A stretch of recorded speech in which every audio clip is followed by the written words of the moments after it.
Ciao a tutti. Mancano 8 giorni per il giorno del circo, eh, dell'udienza circo.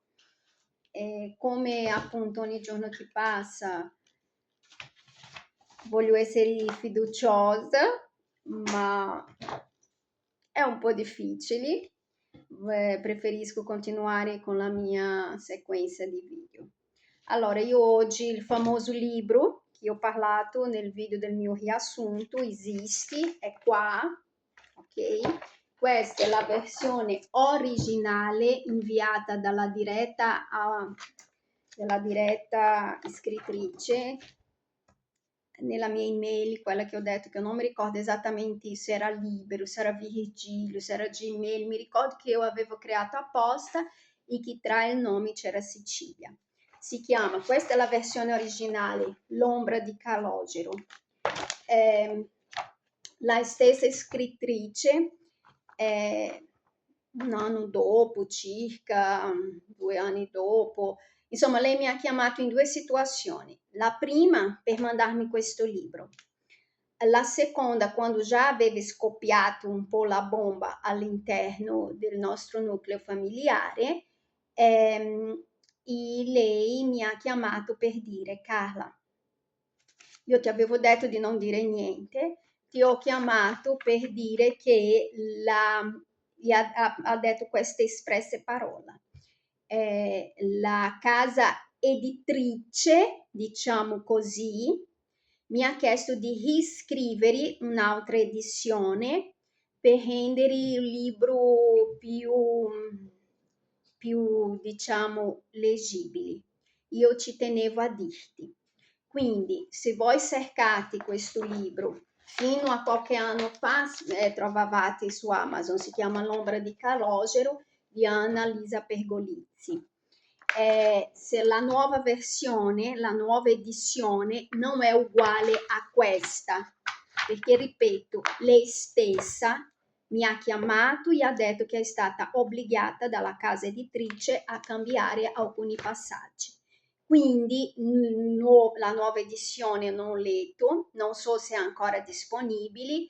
Quello che so è che prendendo l'istorico di tutta la situazione è molto probabile che nella sua nuova versione ci siano dei passaggi che fossi tipo quello che lei ha scritto qua che riguardava alla sua esperienza precedenti, fosse nel nuovo ci saranno dei passaggi fantasioso per anche creare lì dei colpevoli. Però ripeto, io qua ci sono le annotazioni che ho fatto mentre io leggevo, qua ci sono quelle che ho fatto anche a mano, per esempio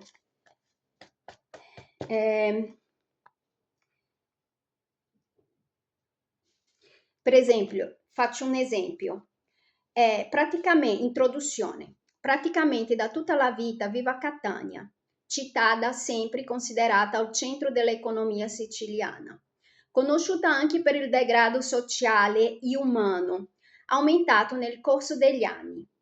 È come se la stessa città abbia deciso di essere permanentemente in vendita. Ci sono altre cose. Allora, in questo passaggio qua, osservandoli da così vicino, mi hanno incuriosito a tal punto da chiedere a mio padre, che faceva segni di saluto o che per un attimo si fermava in mezzo alla via per controllare se avesse un pneumatico forato. Se conoscessi qualcuno di loro e che motivo avessero di stazionare in quella zona vestiti solo con biancheria intima o abiti succinti. Ma la sua risposta tra una sigaretta e l'altra era sempre la stessa. Fatti gli affari tuoi, impicciona, non c'è nulla da sapere. Quale si riferiva che quando era in macchina il suo padre passava in questa zona di Catania dove sicuramente era una via di prostituzione, che qualcosa di simile ho visto anche a Torino, quando io ero incinta abbiamo fatto una passeggiata a Torino c'era una via così, che c'erano molte africane, insomma una via di prostituzione.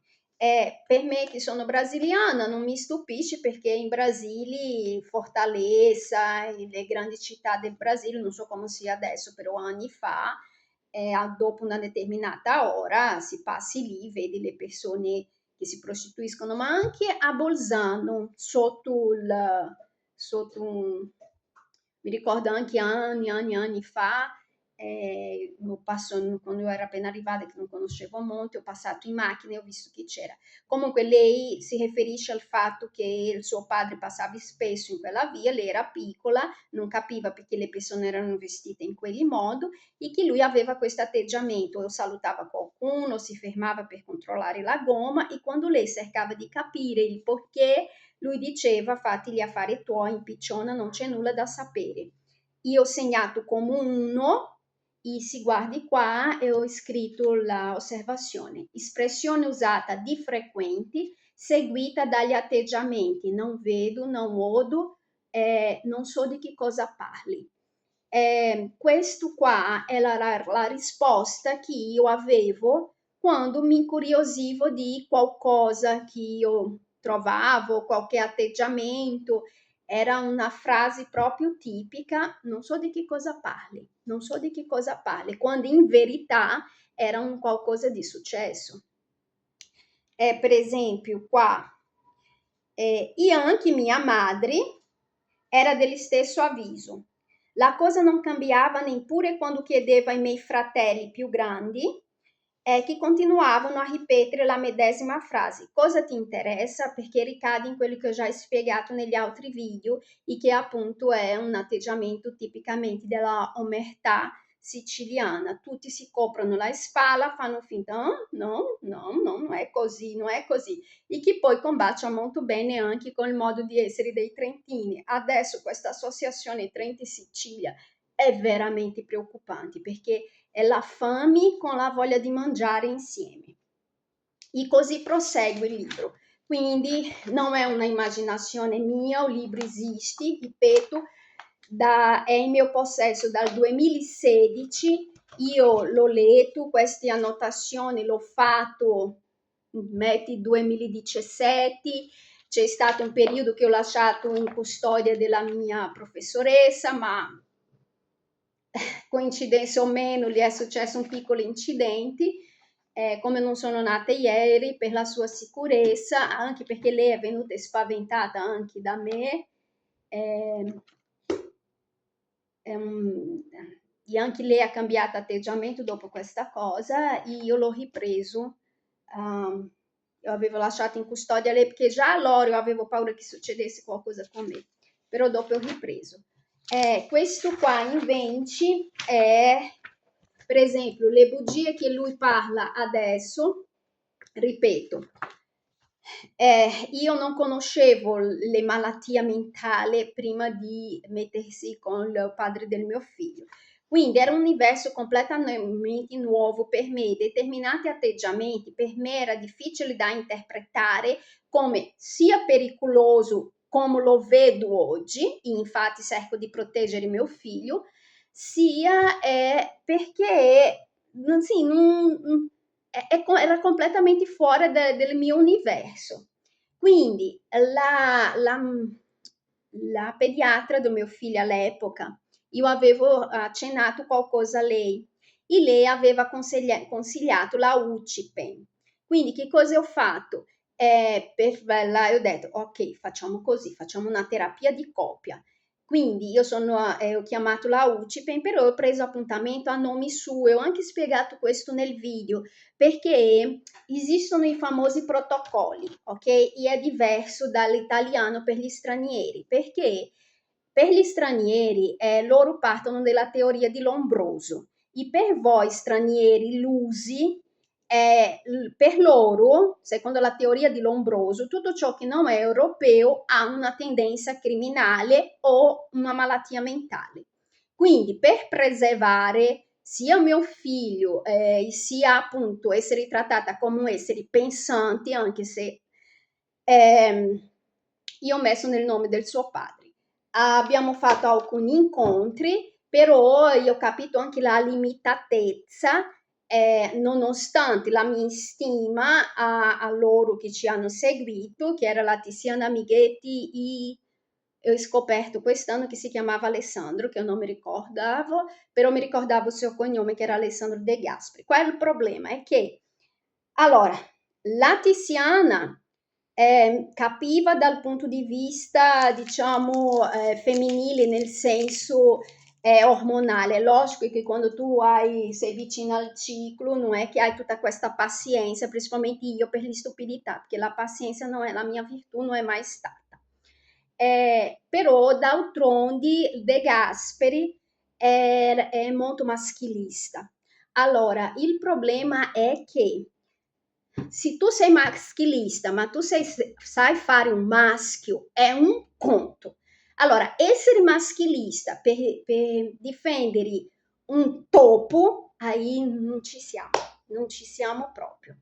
Quindi, come comunque ho capito nella limitatezza, non perché loro non fossero intelligenti abbastanza, gli mancava proprio l'esperienza, come ho detto, con una persona così multiculturale come me, con esperienze così altalenanti tra paesi, cultura, studi, lavoro e eccetera. Quindi per semplificare il loro lavoro, io avevo creato, fino lì, non è che io capivo molto bene che tipo di persona era Simone, io avevo dei dubbi, ma non erano certezza. Io ho creato questo progetto, si chiama Progetto Guarire Fili Misti, perché molte cose io attribuivo appunto al fatto che essendo due culture completamente diverse, magari c'era una difficoltà di comunicazione. Quindi partendo da questa premessa, infatti, però alla fine è finito che io non ho potuto consegnare questo perché io mi ero arrabbiata con De Gasperi, che sempre lì nel suo maschilismo aveva detto un qualcosa, io ero della stessa posizione che io sono adesso, fare la cagnolina dell'Stato non lo farò, e lui mi aveva detto avresti dovuto pensarci prima. Quando lui ha detto questa frase ho messo una croce a pensare che loro potevano essere di aiuto per il mio figlio. E quindi io non sono arrivata a consegnare questo. E comunque io avevo fatto il progetto. Allora, vi leggo, premessa. L'obiettivo di questo colloquio è individuare i fattori comportamentali che possono essere effettivamente collegati a una situazione di stress momentaneo e/o duraturo.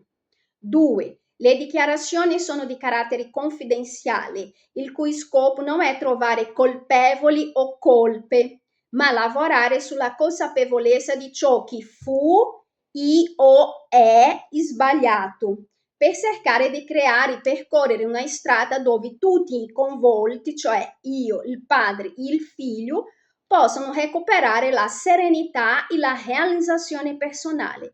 Per voi capire che già allora il mio scopo è sempre stato quello di stare bene tutti quanti, non necessariamente insieme, ma stare bene come esseri individuali nella sfera personale e professionale, perché al nostro figlio serviva due genitori che stessero bene con se stessi e avessero anche dei lavori gratificanti.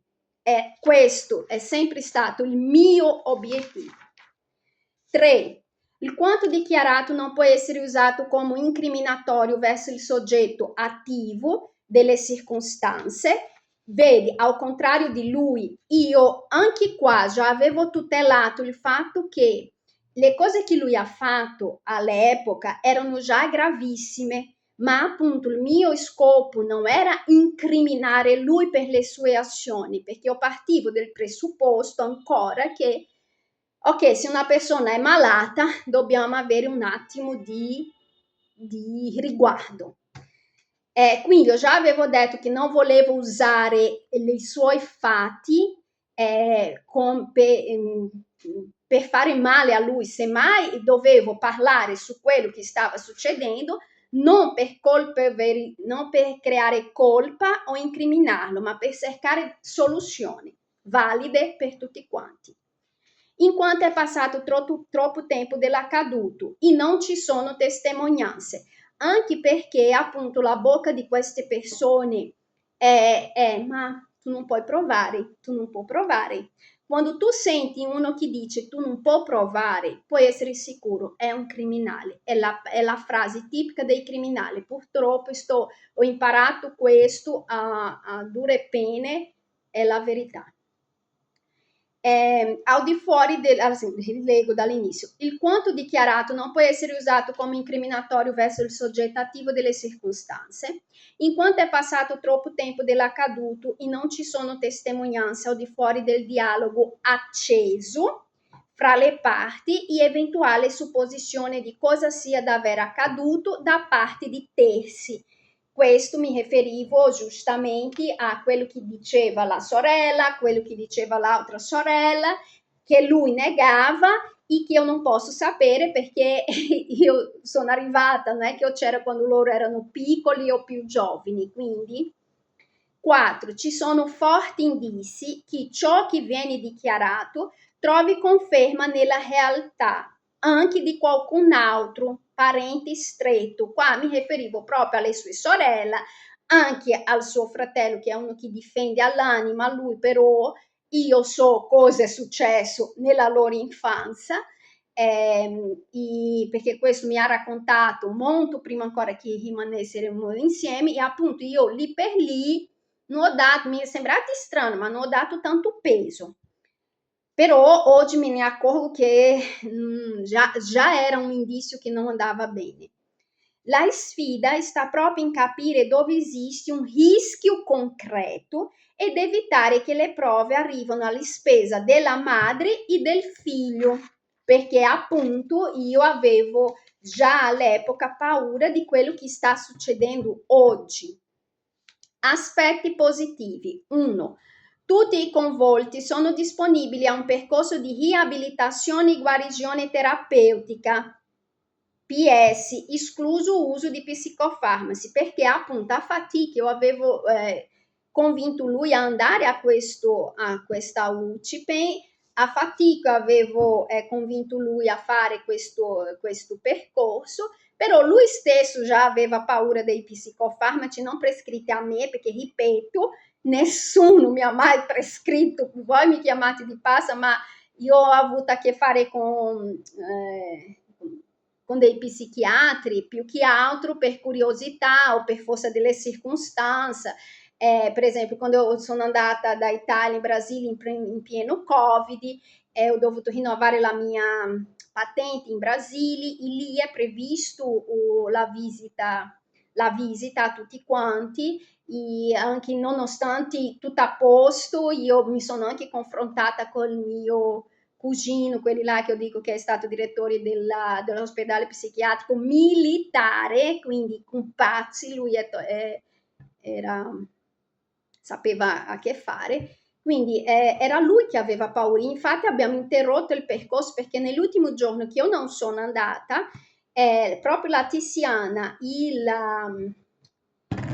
De Gasperi avevano proposto un percorso individuale a lui dove forse era previsto anche l'uso di psicofarmaci, mentre a me era il discorso dell'assistenza sociale per la questione economica, perché in quel periodo avevo i problemi con la società e come ho detto, quando mio figlio è nato non è che io avevo un lavoro fisso, facevo dei lavoretti perché non c'era nessuno con cui lasciare mio figlio. Allora, 2. La madre, sottoscritta, ha già la sua psicoterapeuta di riferimento, che sarebbe come si chiama, che ho appena detto il suo nome, la Amighetti, che a lei mi era piaciuta, lei ho detto, guarda, faccio sempre da privato, perché il pubblico comunque non mi fido, come lei riserva anche da privato, ho detto, ok, scelgo lei. Infatti, dottoressa Tiziana Amighetti. Motivazione, persona al corrente dei fatti perché incaricata della terapia di coppia intrapresa in passato, benché persona con cui, almeno da parte mia, ho costruito un rapporto di rispetto e fiducia. Il padre, soggetto riferito, non ha ancora scelto, ma potrei consigliare il dottore De Gasperi perché anche lui, infatti vedi ho messo De Gasperi perché io non sapevo che si chiamava Alessandro, perché anche lui insieme alla dottoressa Tiziana sono al corrente dei fatti sempre per la terapia di coppia intrapresa in passato. Ovviamente la scelta è a discrezione del diretto interessato.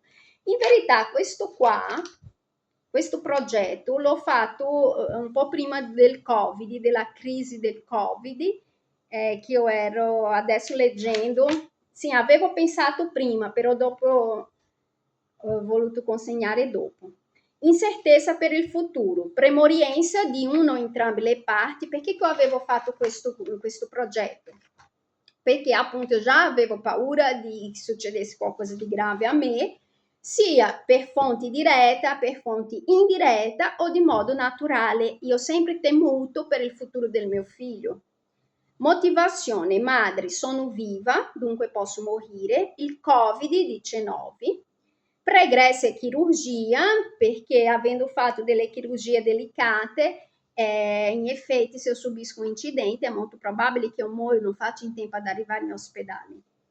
Per esempio, incidenti stradali, alta probabilità. Assassinato con rischio di passare per suicidio, quello che io spiego anche nei primi video che ho fatto, qualora o quanto esposto non venga preso con il dovuto riguardo. Familiarità per l'Alzheimer, perché la mia mamma era nei primi anni che iniziava ad avere e la genetica è genetica.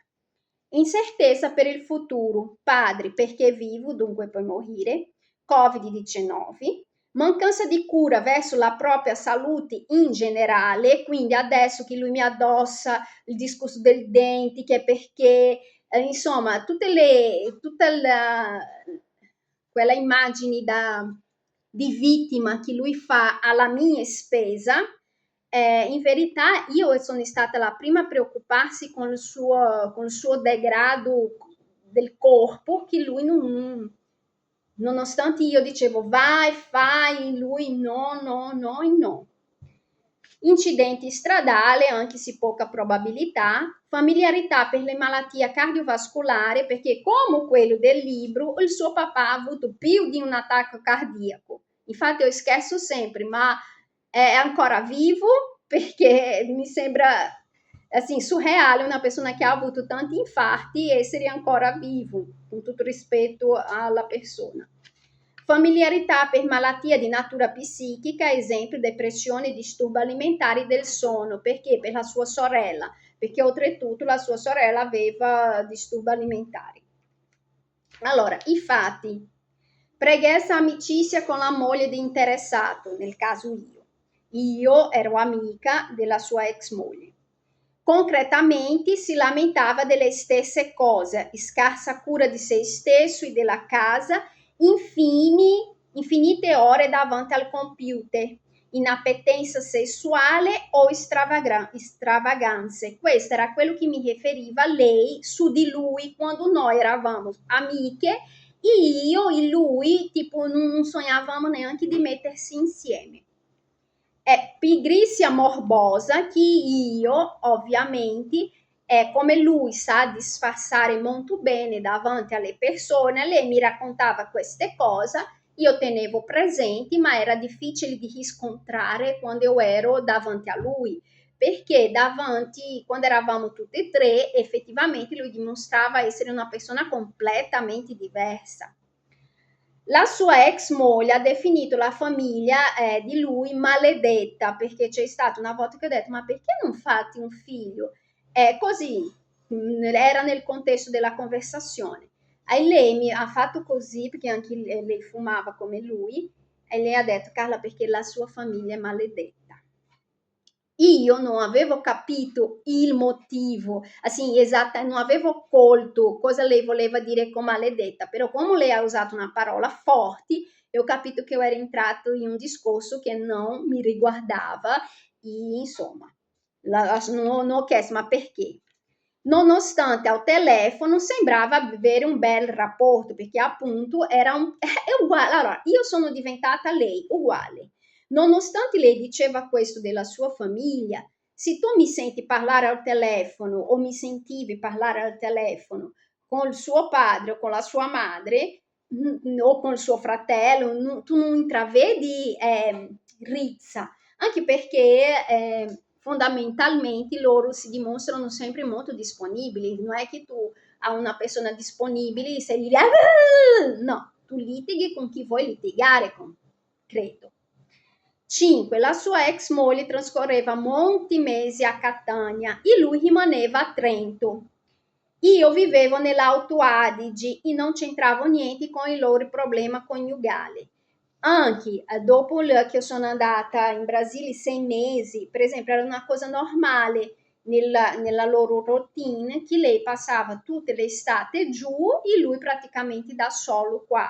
Quindi per una cultura brasiliana passare così tanto tempo lontano del marito non esiste, sinceramente, a meno che lui sia un diplomata, ma è poco probabile perché l'avrebbe portato. Però io capisco che per gli europei è una cosa che succede anche spesso, per questo anche non ho dato neanche peso. Quando lui era a Catania evitava il contatto con la propria famiglia di origini. Questa è una cosa che effettivamente io ho riscontrato. Sono stata io ad avvicinare lui alla sua famiglia di origini. In pratica, quando lui scendeva a Catania, stava con la famiglia della sua moglie e a volte non vedeva neanche la sua famiglia originale, o che per me era una cosa molto strana. Sono stata io ad avvicinare lui alla sua famiglia. Infatti, all'epoca, il suo fratello, anche la sua mamma una volta ha detto: "Ah, Carla, grazie perché tu hai avvicinato lui a noi." Ho indotto io ingenuamente a riavvicinarsi della sua famiglia di origine. 8. Gravidanza tumultuosa, dove il mio presunto comportamento di gelosia, perché è questo che lui dichiara, che io ero estremamente gelosa, in verità volevo chiudere il rapporto, perché la verità è che sì, abbiamo pregato prima di concepire, ma il giorno dopo lui aveva detto una cosa appena al mattino che mi ha fatto tipo pentirmi di quello che io avevo fatto e dentro di me io non volevo essere incinta, però era già successo, la conferma è venuta dopo, però era già successo e poi dopo i suoi comportamenti di seguito anche mi ha fatto capire che anche se io ero incinta era meglio chiudere il rapporto, ma lui non accettava. In verità voleva chiudere il rapporto, veniva contrabbattuto da parte di Simone con azioni di autolesionismo, rottura di oggetto. Lui diceva: "No, guarda, per farti provare che tu ti sbagli, che io voglio stare con te", che tutte queste cose. Lui si tagliava nella sua testa, era almeno sembrava che era una dimostrazione di amore nel mio confronto, ma sinceramente immaginate tu incinta la prima volta, già completamente spaventata e pentita davanti a uno che si fa queste cose. Come ho detto, io non ho perso mio figlio semplicemente perché io sono io, perché se io ero qualsiasi altra ragazza, io sono sicura che avrebbe perso il bambino. Comunque, io pure sbatteva le cose, rompeva tutto, senza tenere conto, con azioni di autolesione, rottura di oggetti, senza tenere conto dei potenziali concreti rischi alla salute fisica e psicologica di una donna incinta, costretta ad osservare i fatti e ovviamente a alzare la voce nel tentativo di farli smettere. Voi reclamate che io grido, ma il grido è stato la mia unica fonte di difesa da sempre, perché gridando lui era chiamava attenzione e lui non voleva chiamare attenzione. Quindi di un modo o l'altro si riusciva a spegnere quelle sue quelle sue azioni potenzialmente pericolose per lui, per me e per il bambino che era dentro di me. Infatti, 9. Alternanza con momento di totale distacco e isolamento, a punto di costringermi, era incinta, a invitare alcuni dei suoi amici tramite chat social network o messaggistica a contattarlo per, attraverso una conversazione del più e del meno, toglierlo di quello stato di apatia senza fare parola che sia stato io, perché dovete capire che mentre adesso probabilmente lui racconta che io prendevo il suo cellulare, che io guardavo le sue cose, in verità il nostro rapporto è nato di un monta, non avevamo questa cosa, no, tu non puoi guardare il mio cellulare, no, era tutto un mondo aperto, lui guardava il mio, guardavo il suo, non c'era questa cosa di nascondere.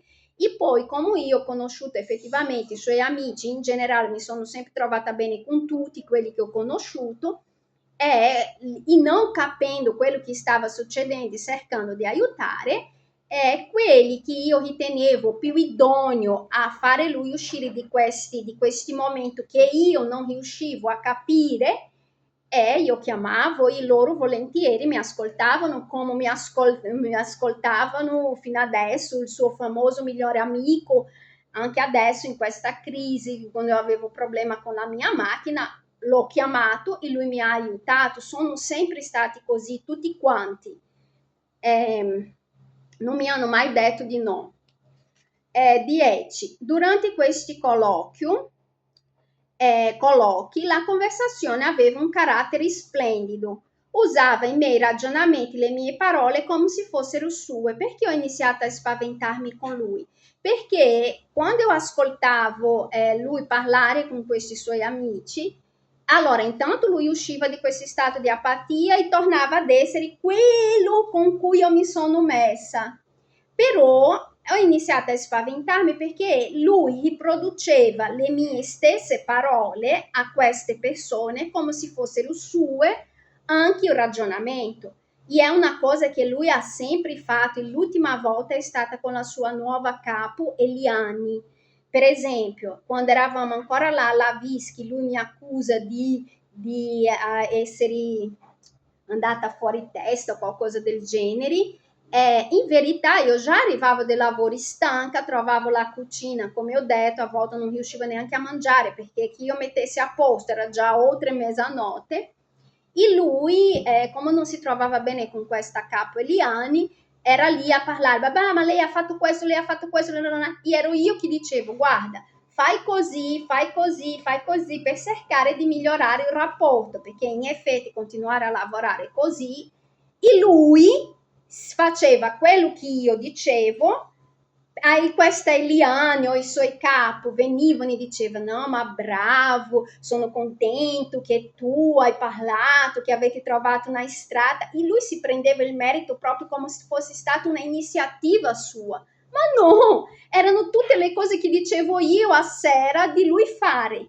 Quindi è una cosa che mi ha spaventato molto, molto, molto, molto.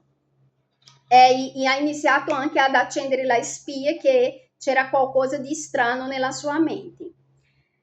Allora, traducendo, lui copia la personalità di chi ha davanti. Con gli anni io ho osservato questo, se lui passava troppo tempo, per esempio, lui ha avuto un capo che si chiamava Andrea, una persona molto, molto carina, molto disponibile, lui iniziava, se lui passava troppo tempo con questo, lui iniziava a copiare la personalità di quello.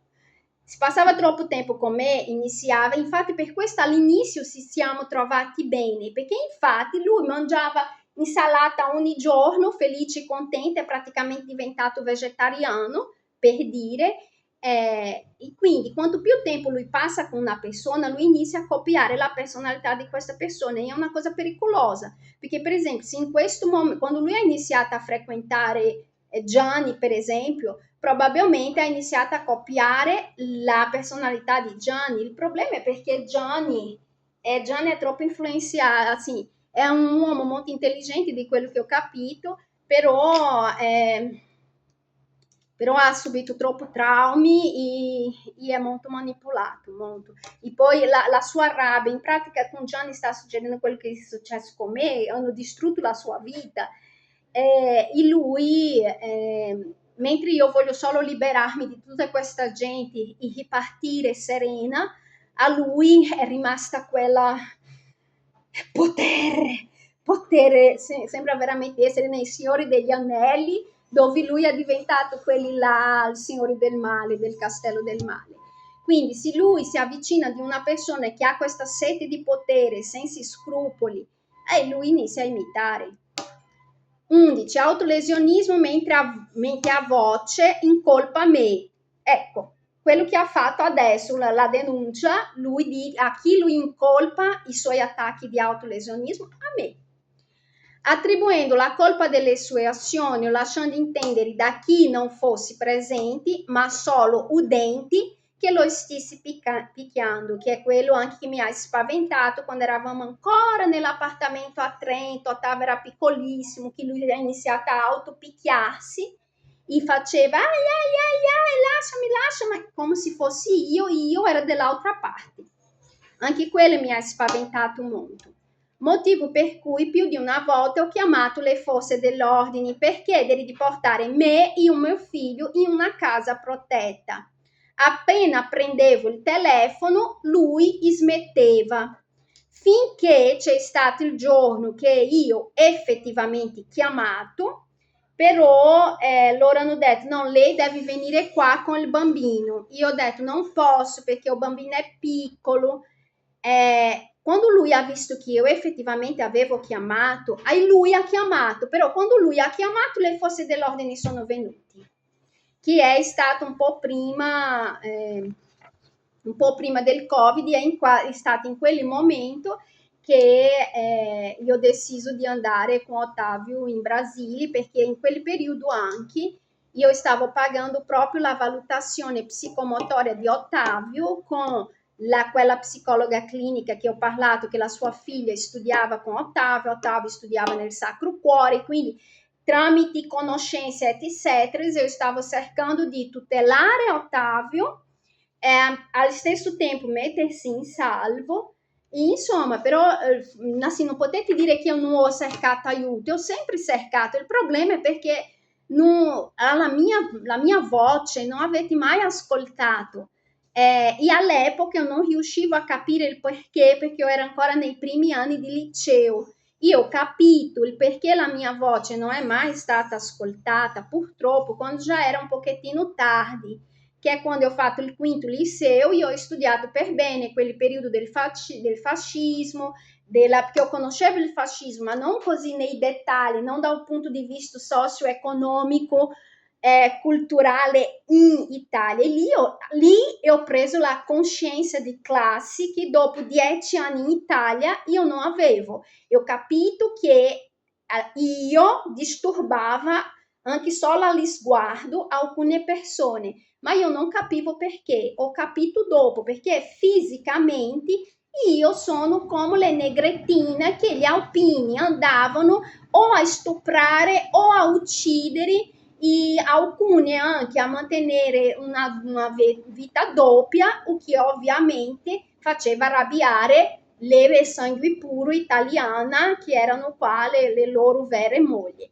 Quindi io racchiudo in me veramente un insieme di retaggio culturale che è difficile, è difficile di sormontare, anche perché, ripeto, le persone come me, loro sono abituate a conoscere poverette, umili, subservienti, grazie a Dio che io sono qua, ma sì, puoi picchiarmi, non una che dice cosa?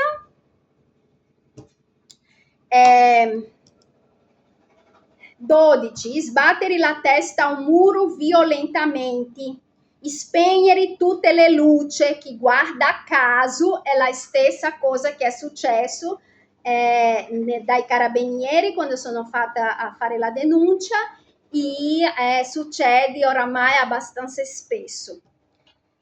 buttarsi per terra in posizione di neonato, dondolare avanti e indietro con le mani tra la testa, che vi giuro che in questo episodio mi sono messa a pregare il credo, perché mi sembrava di essere entrata nel film Esorcista. Il dettaglio, io ero incinta o avevo appena partorito, quindi comunque sia a livello, teoricamente, a livello emozionale, ormonale, io avrei, assim, dovrei essere una persona molto fragile, però capite che in questo momento non mi serviva la fragilità, mi serviva essere forte per difendere il mio figlio. Quindi determinati commenti tenete per voi, femmine due neuroni. E poi c'è un perché ci sono persone che fanno ingegneria e altre che fanno assistenza sociale, è proprio una questione di QI, quoziente intellettivo, dove arrivo i miei pensieri. 13. Tali atteggiamenti venivano soppressi appena riuscivo a parlare con qualcuno. Se Tonino, che voi trovate nel mio Facebook, che ho appena perso l'accesso, lui, la sua moglie, in uno di questi episodi, io ho chiamato loro. Infatti, appena loro sono arrivati, lui ha cambiato del tutto. Non so se loro si ricordano, ma io ho chiamato anche loro altre volte, la maggior parte delle volte io chiamavo la madrina di Ottavio, la madrina di battesimo.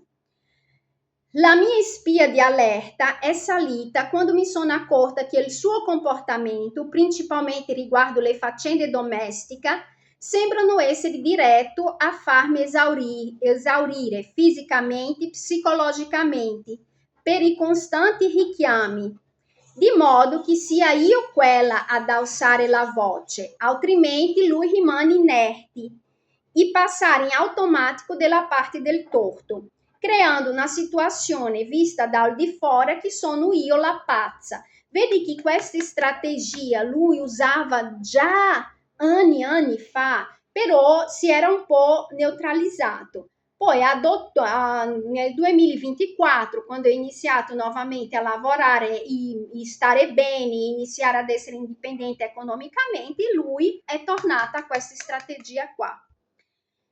15. Ignora la sorella. La sorella alla domanda: cosa facevi da bambina con tuo padre? Risponde aggressivamente: cazzo te ne frega. Come ho detto, io colgo i pesci. Questa qua non è la sorella pazza, è l'altra sorella che nell'occasione che l'ho vista, cercando di capire giustamente che insomma sono 4, io volevo capire che, assim, che cosa diceva ognuno, perché ognuno ha un ricordo diverso della propria infanzia. E quindi io ingenuamente così ho chiesto: ma cosa facevi con tuo papà quando eri piccola? Perché se tu chiedi a me, io ti risponderò: io andavo al cinema, la domenica andavamo a messa, oppure a bere il guaranà, andavamo in piscina, nel club, che in Brasile andiamo al club per andare in piscina. Io avrei risposto così.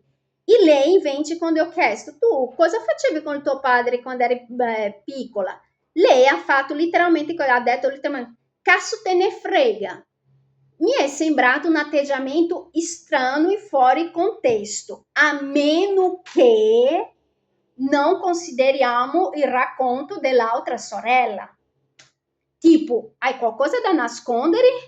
Perché io non vedo il perché una risposta così. E anche perché non stavamo litigando, era una conversazione normale. 16. Guida ad alta velocità in un momento di rabbia, senza tenere conto delle persone in macchina, principalmente il proprio figlio. E qua io ho chiamato 300 milioni di volte i carabinieri, perché lui, in piena tangenziale, con Ottavio che non aveva neanche 2 anni, lui andava come un passo gridando. Quando io chiamavo i carabinieri, lui tornava subito allo stato di temperatura e pressione normale, di solito io dico. E quindi tutti questi atteggiamenti hanno iniziato a farmi paura, perché o tu sei nervoso o tu sei calmo. Quando tu sei nervoso, ci vuole un attimino per tornare a stare un po' più tranquillo, mentre lui passava da uno all'altro con una facilità enorme. Esco con Ottavio per dormire dalla madrina di battesimo, perché una delle volte, l'ultima volta che era venuta la sua sorella, sempre lì lui ha fatto qualcosa, lei ha preso, però ha avuto il solito atteggiamento di difendere, fare finta di niente, la solita omertà, non vedo, non odo cosa sta succedendo, e lei si è messa nella porta. Come ho visto che già era difficile trattare con uno, due, in quella casa non potevi stare, quando ho provato a uscire, lei si è messa davanti alla porta e ha detto: tu col mio nipote non esci. E ho detto: guarda, senta, io sono la madre di lui, io e questa casa è mia, finché provi il contrario, tu spostati perché io esco con mio figlio, sì. E ho chiamato la sua madrina di battesimo per sapere se io potevo dormire da lei, perché al contrario di loro, mentre lui ho messo fuori casa, perché ripeto, lui è un maschio e si può difendersi, io non mi permetterei mai di dire a lei esca dalla mia casa a una ragazza giovane, femmina, e non è perché lei fosse la sua sorella, no. È semplicemente perché io una ragazza non la metterei mai fuori casa, e quindi ho detto: tu stai lì, ma io esco con il mio figlio, e sono andata a dormire nella casa della madrina di Ottavio. Tutti questi comportamenti di scontrolli vengono smentiti dall'atteggiamento amichevole e distinto. Ho sentito più di una volta da lui nei luoghi pubblici, che è quello che ho spiegato. Anche per me, quando non avevo niente con lui, era difficile credere quando la sua ex moglie parlava, perché in effetti davanti a me lui era una persona completamente diversa come è davanti a voi. Anche nel mio confronto assumi degli atteggiamenti così sdolcinati che ti vengono il dubbio se sei tu quella che sei stata troppo intransigente con lui. E qua voi chiedete: ma perché hai visto tutto questo e sei rimasta lì? Perché ripeto, quando tu non sei abituata a questi tipi di cose, è difficile di gestire i loro atteggiamenti, capire cosa sta succedendo, e poi perché loro ti fanno credere che sei tu effettivamente la sbagliata. Io non arrivo a credere che io sono sbagliata, però è vero che io sono consapevole che io non sono tiepida. Io so vedere il bianco, il nero, il grigio, anche se io lo vedo, io lo scarto. Quindi capisco che a volte questo atteggiamento di o tutto o niente puoi creare un atteggiamento di intransigenza. E come in questo caso stavamo parlando di un nucleo familiare dove c'era addirittura un bambino neonato, è logico che io non prendo con leggerezza. E ve lo ripeto, io ho studiato ingegneria. Quando tu fai ingegneria, lo scopo è fare combaciare le risorse con il costrutto, e questo costrutto deve avere una base solida. Per avere una base solida devi considerare tutte le varianti precise. Quindi io non faccio delle conclusioni affrettate. Io analizzo tutte le varianti, perché il palazzo non può crollare per un chiodo.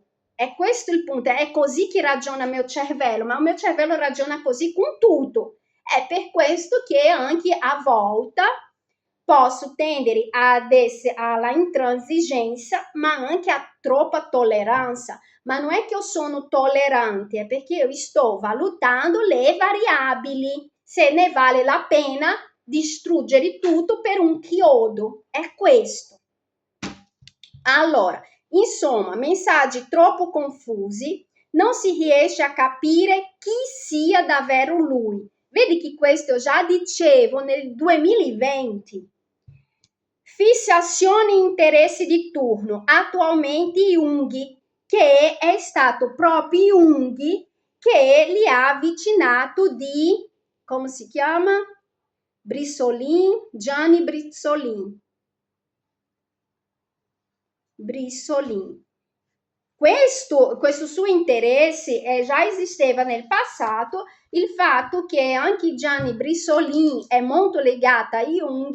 Quando si sono incontrati alla Visi, infatti lui mi ha detto, io volevo andare, tu a che ora finisci? Perché io volevo andare a questa palestra, non è palestra che si dice, insomma, a questo incontro che doveva fare proprio Gianni, e è lì che lui ha conosciuto Gianni. Però io Gianni lo avevo già conosciuto anni fa nella biblioteca di Lavisi, i nostri figli giocavano pure insieme e lui era pure una persona che io stimava.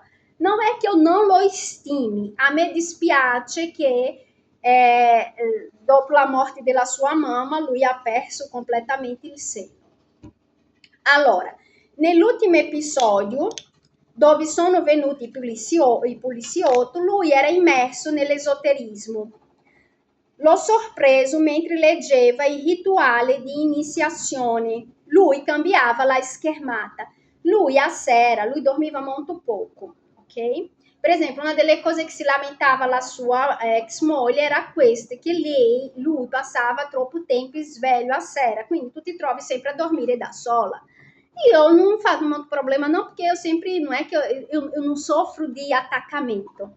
Però se eu mi alzasse a sera per bere acqua, me ne accorgevo che lui era sveglio davanti al computer. E in queste situazioni l'ho visto più di una volta che lui era immerso in questa cosa. Allora, ho scritto settimana scorsa, ma ripeto che questo ho scritto nel 2020. Settimana scorsa ha negato tutto, guardandomi negli occhi, motivo per cui non ho fiducia in ciò che esce dalla sua bocca. Quindi diciamo, infatti, la convivenza quando è finita, secondo 2019, ecco, questo qua è scritto nel 2019, è stato lì che ho messo una croce, ho capito che io ero davanti a una persona che io non conoscevo, però allo stesso tempo io ero in una situazione che dovevo avere le basi per uscire. E di lì ho messo in testa, appena avrò la indipendenza finanziaria, il mio figlio avrà 10 anni che si può pronunciare davanti al giudice e io chiedo al giudice, insomma, la guardia di lui. Ipotesi. Lui crede veramente che il fatto non è accaduto, distorsione della realtà. 2. Vuole fare credere a te che sei tu che sei pazza. In un pranzo con i suoi parenti, medica a Verona, in cucina, lei mi ha detto: i pergolizzi prima o poi danno di matto. Quindi capisci che i messaggi sono arrivati non di un parente, sono arrivati di tanti parenti, ma non solo il messaggio di fai attenzione, ma le azioni concrete di ognuna di queste persone. E lei sarebbe la quarta donna in famiglia a dare degli indizi un po' ambigui, non credi? Perché la prima è stata la sua ex moglie, la seconda è stata la sorella pazza, la terza è stata la sorella che non è pazza, ma è quella che io la chiamo sottomessa, quella che esce con la frase i panni sporchi si lava a casa, quella che comunque mi ha raccontato cosa era successo negli Stati Uniti quando è andata. E la quarta è stata questa cugina che non è una chiunque, è una medica, e che lei non aveva nessun motivo per dirmi questo e mi ha detto, perché assim, eu vedo che loro mi guardavano un po' così, però in quella epoca, ripeto, io non avevo ancora la coscienza di classe, quindi io non attribuivo al mio aspetto fisico, ok? Però secondo me loro mi guardavano con spavento, più, non tanto anche per l'aspetto fisico, ma più che altro perché loro mi percepivano ingenua, letteralmente. e che io non sapevo dove mi stavo immischiando. Secondo me era più questo. E quindi a loro modo loro cercavano di aprirmi gli occhi. Racconti da bambino.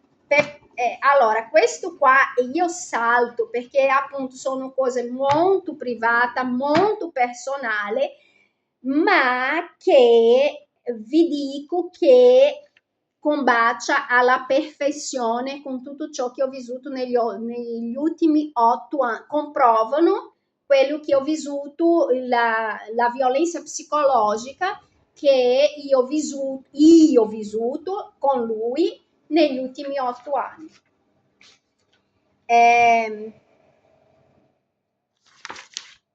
Allora, danger, vedi che ho scritto qua, danger, pericolo. Molte di queste dinamiche comportamentali vengono descritte nel libro di autoria di una delle sue sorelle gemelle, che è ufficialmente sotto cura psichiatrica per bulimia e altri, e viene definita dalla famiglia pazza. Dettaglio, a questo punto saremo pazze anche la ex moglie, io e finirà anche Ottavio. Capisci perché io proteggo tanto Ottavio? Perché se lui è arrivato a comunque coinvolgermi di qualche modo, a stancarmi, perché comunque a portarmi quasi a un esaurimento, non c'è riuscito perché io sono io. Però la sua moglie, poverina, quando lei è andata in Sicilia, che io c'ero in quel periodo, lei era veramente così. Io stessa ho spinto lei a tornare in Sicilia, ma non perché io volessi stare con lui, perché tanto non era assolutamente sicura di niente, era per proteggere lei, perché ho visto che lei stava andando proprio fuori testa. E lui, e è perché io sono io, perché se non ero io, lui voleva allontanarmi da lei. Quando io chiedevo di lei, lui diceva, no, quella lì è fuori testa, è pazza. Però io sono venuta, ho chiamato lei, sono andata a vedere lei, perché io volevo vedere coi miei occhi. E quello che io ho visto non era una ragazza pazza, era una ragazza confusa. E infatti l'ho consigliata a andare sin dai suoi genitori, l'ho consigliata. Perché ho visto che però per me comunque, non avendo ancora alcun rapporto 24 ore su 24 con lui, insomma, non, avendo comunque un rapporto di amicizia con entrambi, io potevo solo sentire quello che diceva uno, quello che diceva l'altro, vedere l'istato emozionale di tutte e due e conoscendo più lei che lui, consigliare a lui il migliore per lei, per il suo benessere. Però io mi preoccupo con Ottavio perché Ottavio è un bambino, a Ottavio rischia di succedere quello che è successo alla sua sorella che viene definita pazza, perché a me tu non puoi dire che una cosa non è successo anche perché ha appunto le prove. Tu non mi puoi dire che un libro non esiste perché un libro è qua. A un bambino però tu puoi fare credere che una cosa è esistita o non è esistita, insomma, principalmente in questa età. Per questo sono molto preoccupata. Di nuovo, danger, pericolo. Questa nominata sorella ha provato a denunciare più di una volta il proprio padre per reti di prostituzione, ma ovviamente è stata zittita.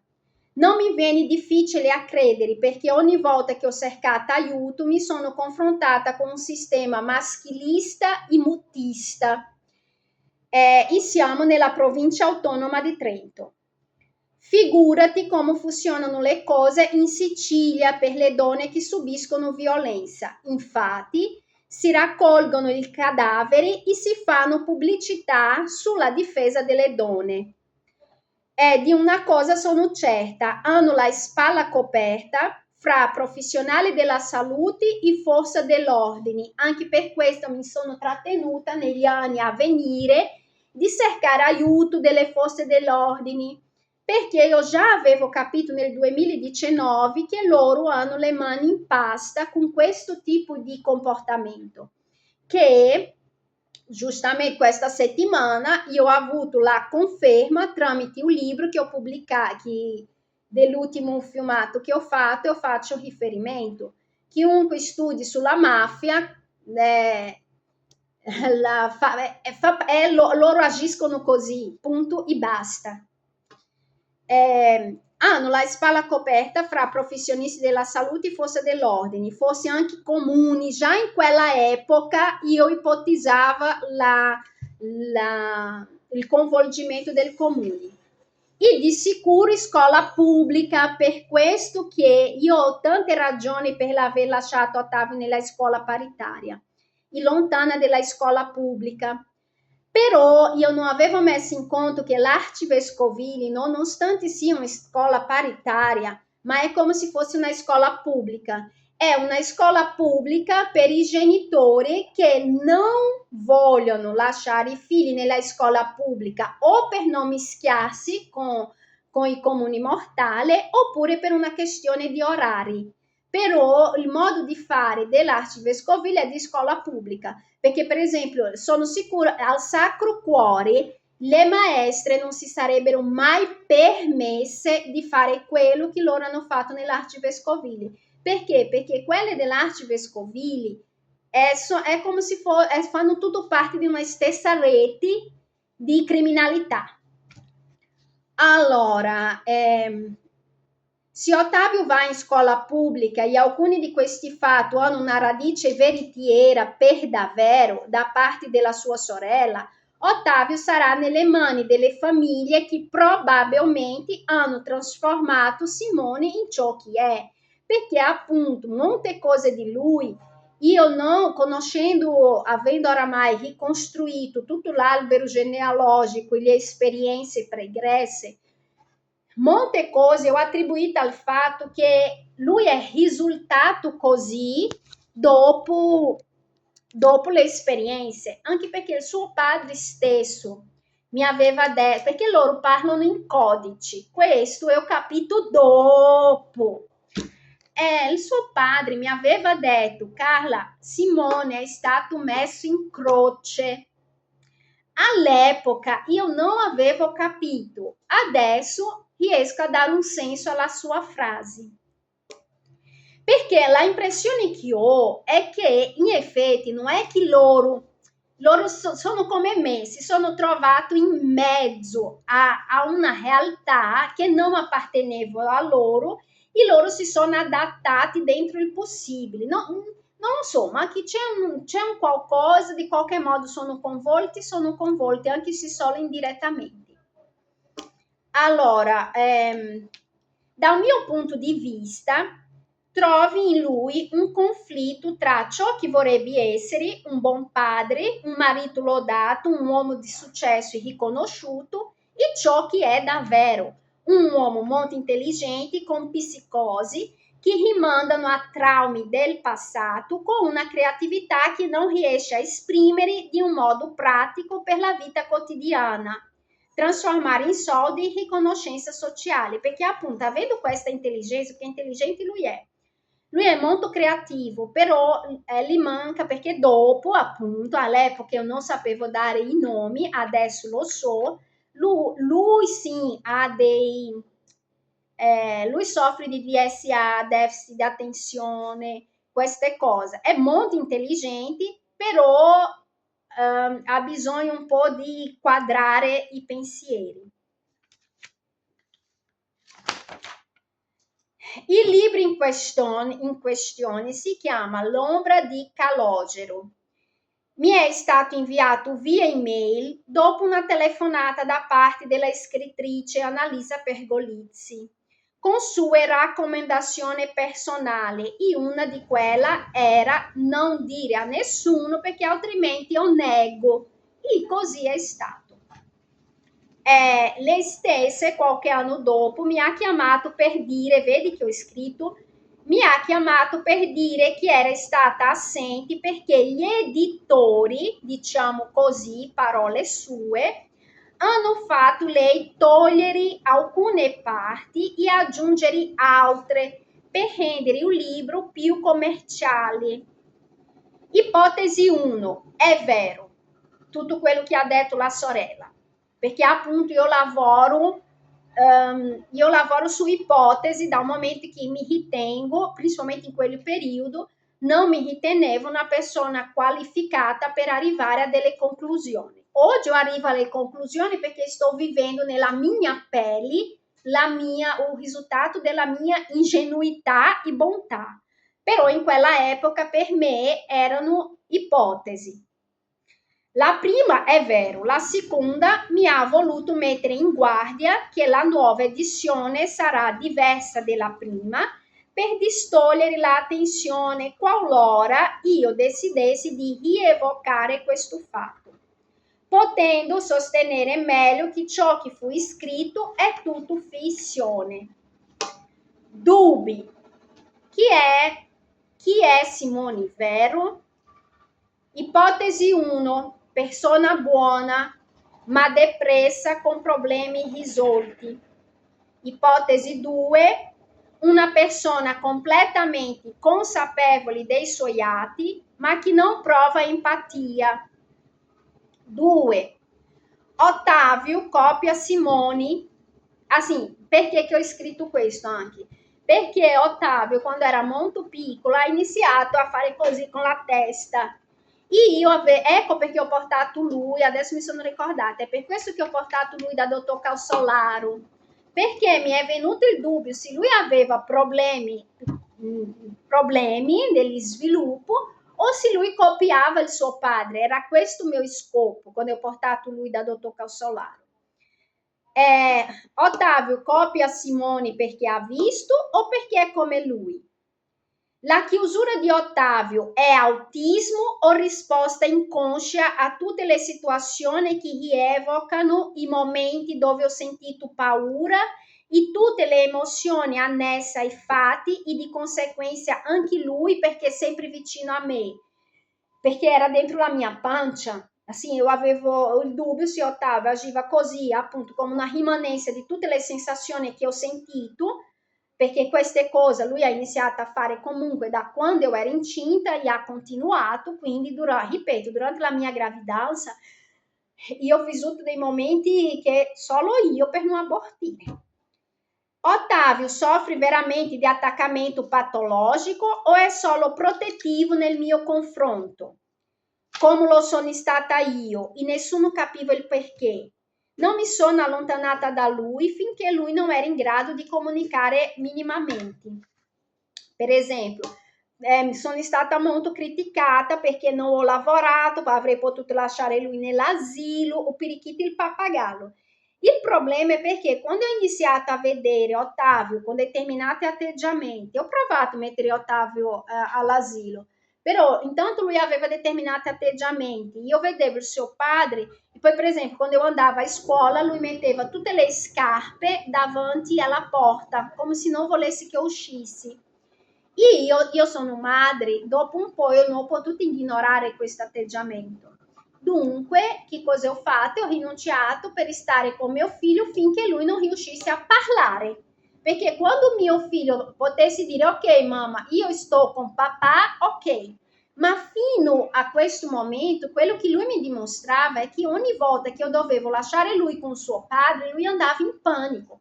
Ma non quel panico di bambino che piange perché la mamma si allontana. Era un panico diverso, era un panico che si vedeva che lui voleva comunicare qualcosa. Simone vuole bene a Ottavio o è solo un attaccamento per farmi stare sottomessa? Allora, io credo che questa domanda abbiamo risposto. Se lui ci teneva a Ottavio, lui non avrebbe mai fatto male a me come ha fatto adesso di un modo completamente devastatore. Perché ditemi voi adesso come faccio a riavere la mia vita, se lui ha distrutto da tutti i punti di vista, principalmente burocratico. Lui vuole questa famiglia o ha paura della solitudine e della sua famiglia di origini? Anche questo, secondo me, è stata risposta. Lui si è attaccato finché io non lavoravo, fin di qualche modo lui poteva avere il controllo su di me. Quando ho iniziato a lavorare, guadagnare più di lui, dimostrare più indipendenza, e anche tramite queste cose che lui ha fatto, lui ha avuto nuovamente delle persone vicine a lui, poteva fare a meno di questa famiglia che lui per anni si è attaccato perché non c'era alternativa, anche economica.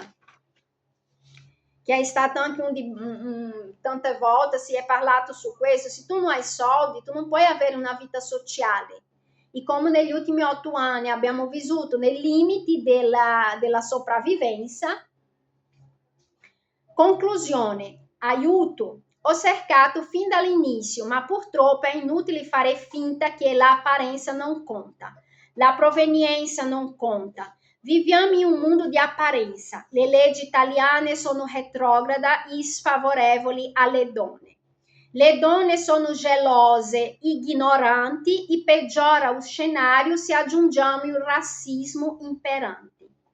Piuttosto che condannare un mio figlio a una vita di disagio sociale, vedi, io già allora io dicevo, per il bigottismo e disinformazione di molte persone che purtroppo sono in una condizione gerarchica superiore, preferisco trovare soluzioni più diplomatiche per tutti.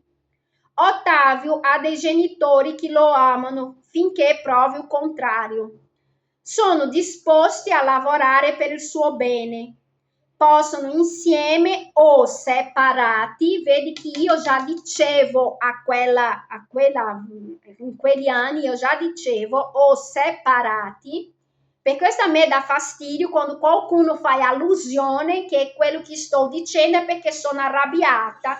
Lui non mi ha lasciato, io ho lasciato lui, ma non adesso, nel 2019, lui che si è attaccato, quindi io non ho rabbia perché io sto vivendo quello che io volevo, essere libera, ma io non avevo pensato che lui mi distruggesse così. Io volevo essere libera e che entrambi fossero liberi e felici, era questo che io desideravo. Possiamo insieme o separati offrire a Ottavio una casa, per questo ho accettato rimanere sotto il stesso tetto, per cui niente giustificherebbe lasciare lui essere trascinato in una burocrazia fatta da protocolli e tanti giochi di potere. Mi affido a te, Valentina, che era la famosa psicologa clinica che io avevo portato a Ottavio per fare la valutazione psicomotoria, per aiutare ad aiutarmi e aiutarci principalmente Ottavio, niente da aggiungere. Cosa mi aspetto? Cercare di capire dove c'è la verità, dove sono le paure. 2. Una diagnosi accurata di Ottavio, ove evitare danni futuri sia a livello psicologico, emozionale e anche materiale. La invalidità di per sé chiuderà già nella infanzia, chiuderà, non è chiederà, è chiuderà. Chiuderà già nella infanzia praticamente tutte le porte di ascendere nella scala sociale e fare qualsiasi carriera vorrà.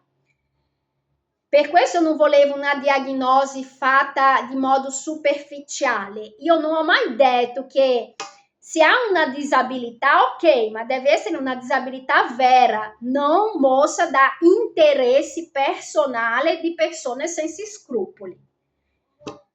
In caso di premorienza da parte mia, che in nessuna ipotesi Ottavio sia lasciato solo con il padre o con la sua famiglia, prima di un accertamento accurato della idoneità. Inoltre, non trascurare le sue parole, principalmente nell'adolescenza, perché se lui riferirà qualcosa del tipo, sarà ormai la quarta persona a farlo, in verità sarà la quinta, perché la quarta sono io, la quinta sarà lui.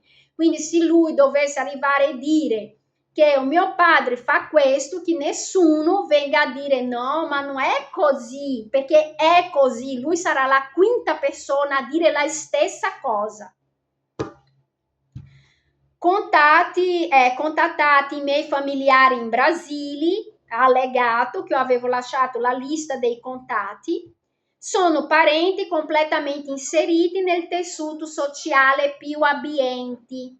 Ci sono medici, anche psichiatra, infermieri, avvocati, professori, imprenditori, ma principalmente una vera famiglia che lo puoi accogliere materialmente e effettivamente. Infatti lo hanno fatto durante il Covid.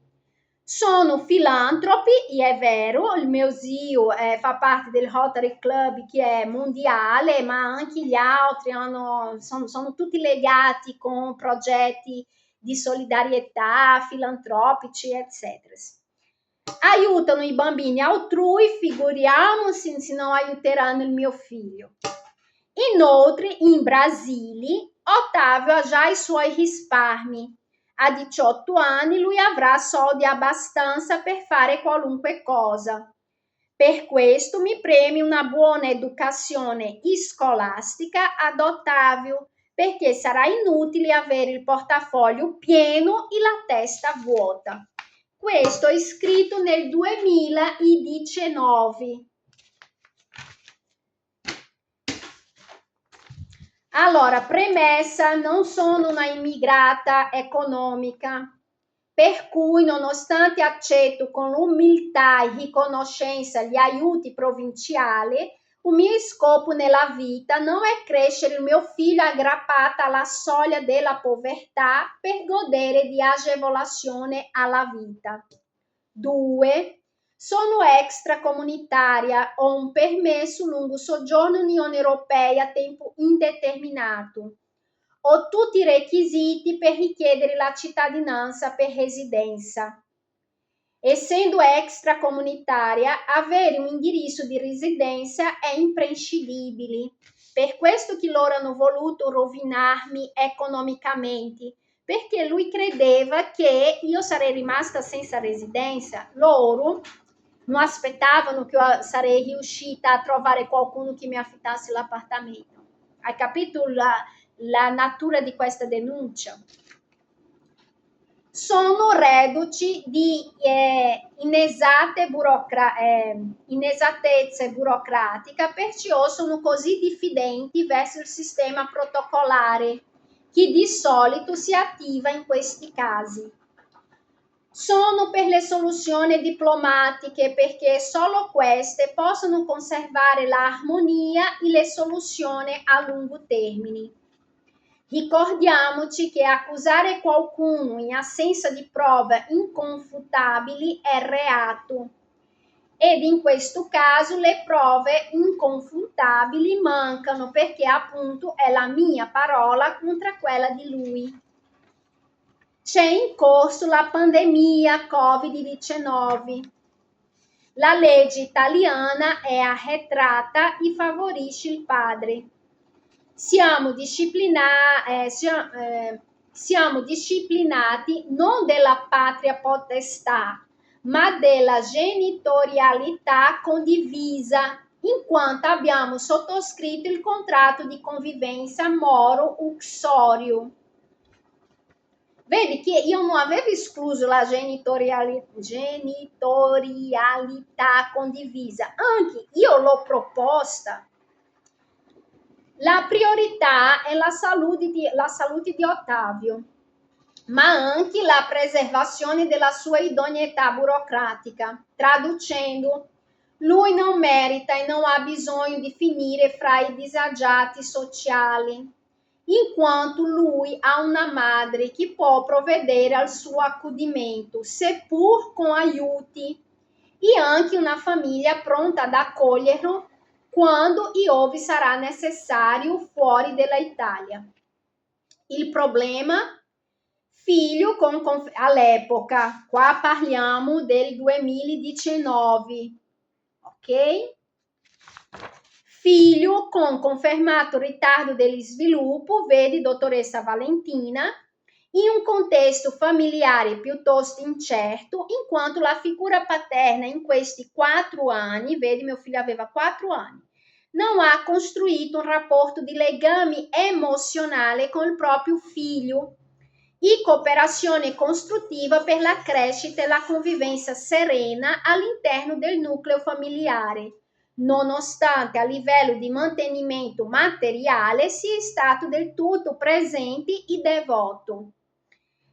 Il suo carattere dualistico ha creato una condizione di presunto attaccamento del figlio alla figura paterna, quer dizer, alla figura materna, e una sovraccarica di responsabilità su di essa. Ripeto, tutto quello che Otávio ha fatto e ha sempre pensato io, la parte burocratica. Lo so che voi siete abituati a vedere gli italiani con una straniera e è lui che si occupa di tutto, di tutta la documentazione, di fare arrivare famiglia, di fare domanda di cittadinanza, di tutte queste cose. Però nel nostro caso era il contrario. Sono stata sempre io a fare tutte le domande burocratiche, a occuparmi di tutto. Lui firmava dove doveva firmare e basta. E faceva quello che io dicevo, porta Otávio lì, porta Otávio là. Anche ho detto a De Gasperi e a Tiziana, era un telecomando. Lui non faceva niente di libera iniziativa, era telecomandato. Io mi stanco di dire a una persona di fare l'ovvio.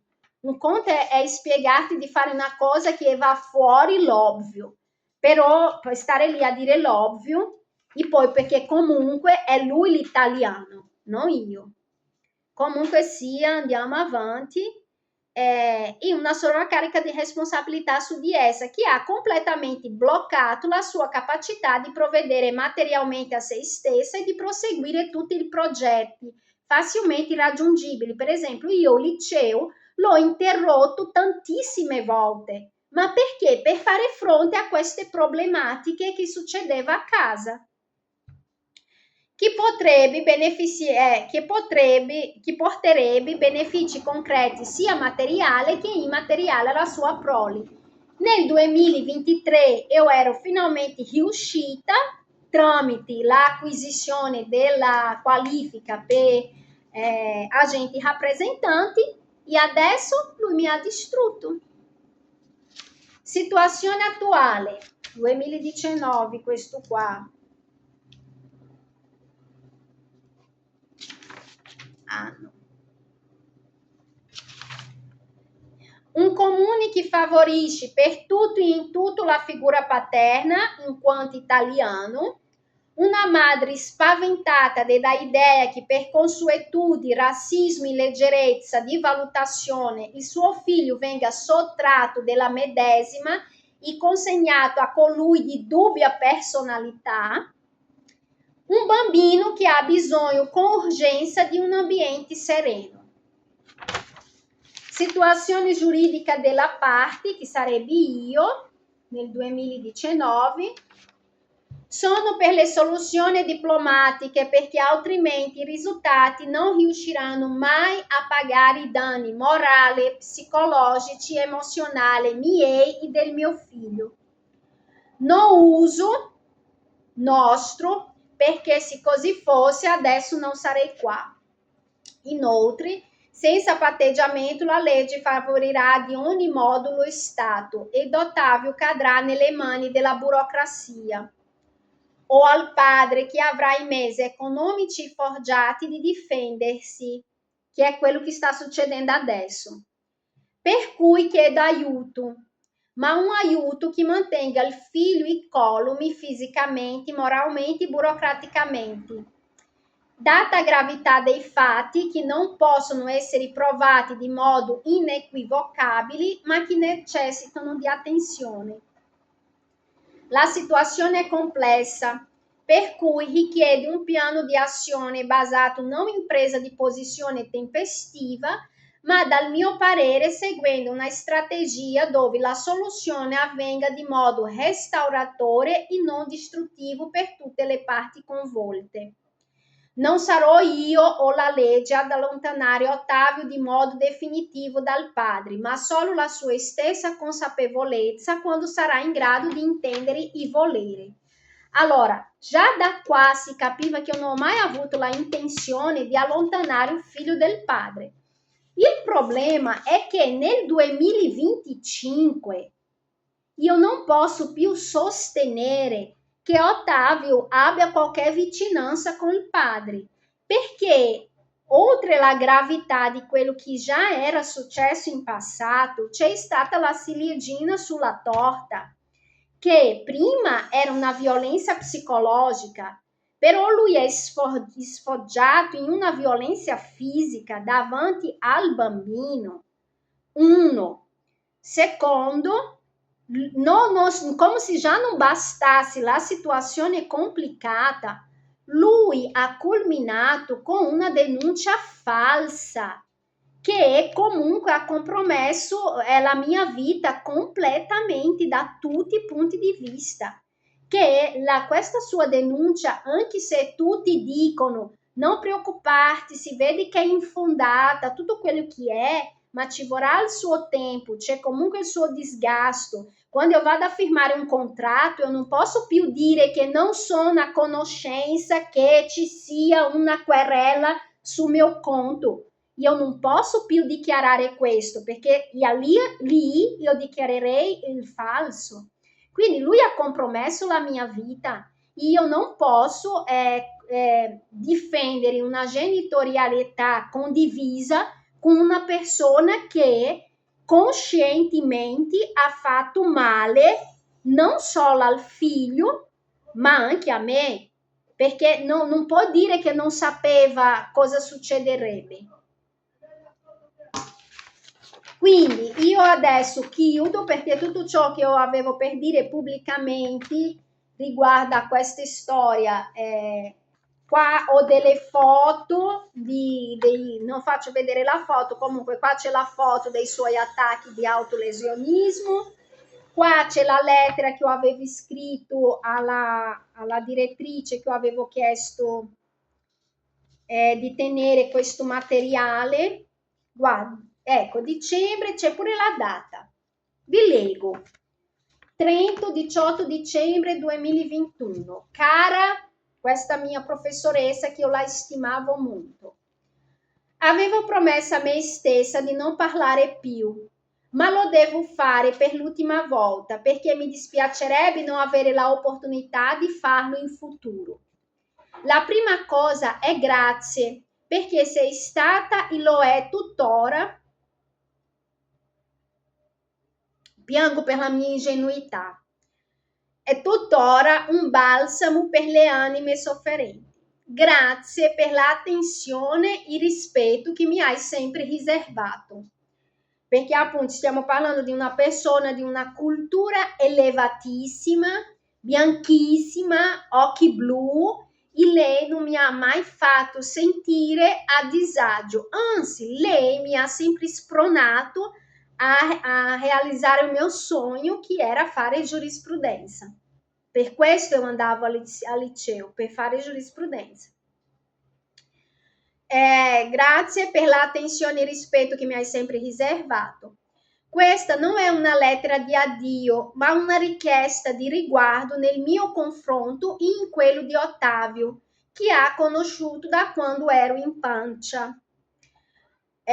Quello che chiederò a te non posso chiedere a nessun altro, perché o mio ultimo salvagente, il Brasile, non esiste più, perché la mia mamma era oramai, insomma, era gravemente malata, mio papà spendeva molto, e poi mi sa che io ero tornata dal Brasile, infatti era appena tornata dal Covid nel 2021. Quello ho scritto tra il 2019 e il 2020, e questa qua quando sono tornata dal Covid. Infatti, in questo momento sembra tutto sotto controllo. Simone sta incarnando il personaggio del padre virtuoso, anche se assente. Il solito, in pratica lui fa quello che dico io, gioca con Ottavio quando lo dico di fare, Per il resto è sempre preso delle sue cose al computer tra musica elettronica, video di antroposofia e esoterismi vari. Sempre presente economicamente e abbastanza controllato. Così pare, così sembra. Il problema è che in questo momento ci sono molti occhi attorno a lui, dunque non potrebbe fare altrimenti, perché quando lui ha tante persone che lo guardano, lui è perfetto. È quando è da solo con una persona che lui sa che può avere la vinta o fisicamente o emozionalmente o psicologicamente, è che lui si fa vedere chi è veramente. Mie paura, il suo migliore amico di Catania, io ho detto i nomi, si è trasferito a Trento. Ho sottoposto a questo suo amico lo stesso materiale che avevo sottoposto al giudice criminale di Trento, Elena Fahat, e la psicologa di Ottavio, Valentina. In un colloquio verbale con lui è emerso che lui in effetti conosce la famiglia di Simoni, che lui è di Simoni da molti anni. Ha descritto il padre di Simoni come un uomo pacato e ha tentato di giustificare tutti i comportamenti strambi di Simoni come una dimostrazione dei suoi sentimenti nel mio confronto. Questo ragazzo è laureato in sociologia e la sua mamma a Catania da giovani era assistente sociale. Riguardo alle sorelle Pazza, lui ha dichiarato di non ricordare neanche di sentirla parlare. Fatto sta che si siamo accordati che qualora Simone ripetesse atteggiamenti del passato, anziché chiamare il poliziotto, dovrei chiamare lui. In questo modo il quieto vivere di Ottavio è garantito. 2021 siamo. Il mio scopo è quello di evitare di dare a Ottavio una vita da disagiato sociale, principalmente se è qualcosa che possa essere evitato. Il materiale che ho lasciato con lui doveva leggere il libro della sorella di Simone, La Osservazione. Ma passato il tempo, quando ho chiesto a lui di restituirmi perché volevo che lo conservassi te, fino adesso tra una scusa e l'altra non mi ha restituito. Adesso vada al dunque. Franca, non mi fido di Simone, non mi fido della sua famiglia perché dall'interno ho trovato veramente molte incongruenze. Adesso so che non ho neanche la mia famiglia dove pensare a trovare soccorso nella necessità. Per cui ho capito che ci sono due ipotesi molto plausibili. La prima, la sorella pazza di Simoni ha voluto solo generare intrighi e le circostanze hanno lavorato per aumentare eventi che forse sarebbero analizzati diversamente. 2. Annalisa ha raccontato la verità. E questo vuol dire che appena sarà possibile loro troveranno un modo di liberarsene di me. Questo è scritto nel 2021. Cosa sta succedendo adesso? E se questo dovesse essere la ipotesi giusta, lo faranno nel modo subdolo che di solito operano. Perciò è probabile che sparirò nel nulla oppure mi faranno passare per pazza come la sorella o suicida come hanno fatto alla loro sorella scomoda. E lì mi fido di te. Ti chiedo che qualora dovessi trovarmi fra le croniche, speriamo di no, per favore non credere mai all'ipotesi di suicidio. Non lascerei mai un mio figlio da solo con tutti questi dubbi che ho. Porta questa lettera dai carabinieri, non polizia, carabinieri. Ho più fiducia in loro, per capire come avevo fiducia in loro. Ho più fiducia in loro e trovate un modo di tenere Ottavio sorvegliato. Talvolta lui rimanga con Simone o la sua famiglia. ti prego, questa professoressa, questa lettera deve essere usata solo nel caso io non ci sia più, perché ho tanti dubbi. 1. 2015, viaggio a Catania, conosciuto il luogo e alcuni familiari. 2016, nascita di Ottavio, la chiamata dalla parte della sorella di Simone, esortandomi a fare attenzione alla loro famiglia. Il fatto che mentre era Simone che si tagliava e non accettava di finire il rapporto, in Sicilia le voci erano che ero io quella che mi tagliavo. Il libro stesso di lei, che non posso assolutamente ignorare perché, ripeto, è pieno di passaggi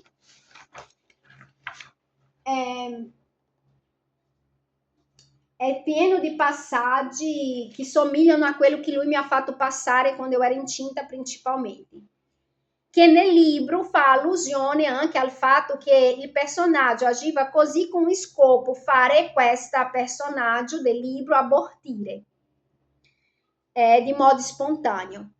2017-2018 le diverse vicende tra la chiamata dei carabinieri per eccesso di velocità e eccetera, diagnosi di autismo di Ottavio senza prendersi in conto il contesto familiare. 4. 2020-2021 situazione precipitata, colloquio con il giudice Elena Farhat e psicologa Valentina, consiglio di andare in Brasile e fare denunciare. Torno dal Brasile, 2021, il zio Pergolizzi Cesare, che è morto a Roma qualche anno fa, che era conosciuto come come si chiama, Barboni con il bancomat, il clochard con il bancomat, trovi nei giornali a Roma, il fratello minore del padre di Simone, mi sa che loro erano gemelli. Viveva come clochard, ma aveva un bancomat con cui regalava soldi a tutti. Diceva di essere Cesare l'imperatore e che il giorno che si fosse spostato dal suo posto consueto sarebbe morto. E così fu. Non poteva rimanere nel posto consueto ed è stato trovato morto asiderato, morte naturale, così è stato detto, perché stavano facendo dei lavori a Roma, dove di solito lui dormiva, e lui non ha potuto dormire lì e si è spostato. Nel giorno che lui si è spostato è morto asiderato. Però lui già diceva prima questo, prima che succedesse il fatto. Ma la verità è che nel nucleo familiare la famiglia di Torino e il padre di Simoni stavano in gara per ospitarlo per il discorso dei soldi. Può essere una semplice coincidenza, ma molti fatti tornano del racconto di Annalisa.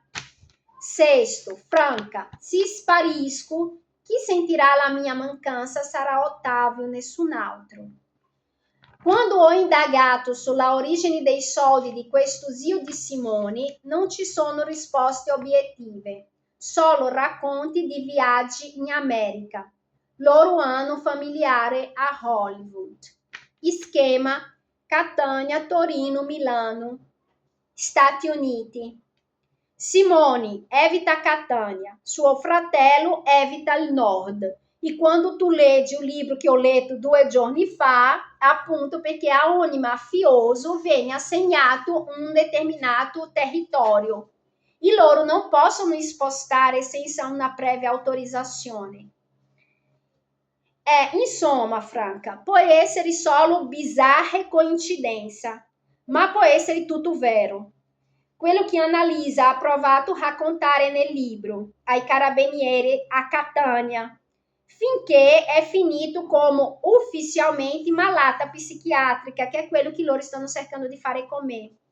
Per cui ti chiedo, se dovessi morire per coronavirus oppure qualcos'altro, quello che dovete assolutamente è escludere fuga, suicidio e concentratevi in tenere d'occhio il benessere di Ottavio. Spero un giorno avere il privilegio di scriverti che sto vivendo una vita meravigliosa, che Ottavio è grande, sano e un bravo uomo. Un carissimo abbraccio e auguri di buone feste. Questo è scritto nel 18 dicembre di 2021. Ok? Adesso guardate cosa sta succedendo adesso. Buon ascolto.